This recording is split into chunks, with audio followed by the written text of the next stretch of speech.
Check natin.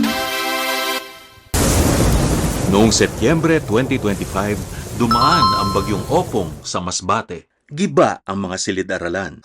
Agad nag-utos si Pangulong Marcos sa DepEd. Rebuild as soon as possible. Last week, bumalik ang Pangulo sa Masbate upang personal na tiyakin na ang ipinag-utos ay maayos na naipatupad. Sa loob lamang ng 2 linggo, naitayo na ang Learning Continuity Space. Mabilis na tinapos at may warranty na 20 years. Matibay, maayos, maginhawa.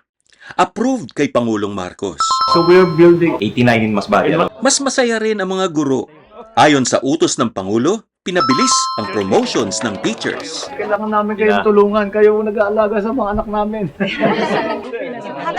Sinuri rin ng Pangulo ang feeding program para sa mga bata. Morning, boys and girls. Ilan ang papakainin nyo? 571 po ang identified beneficiaries. Sa buong bansa, halos 5 milyong bata na ang natutulungan ng feeding program.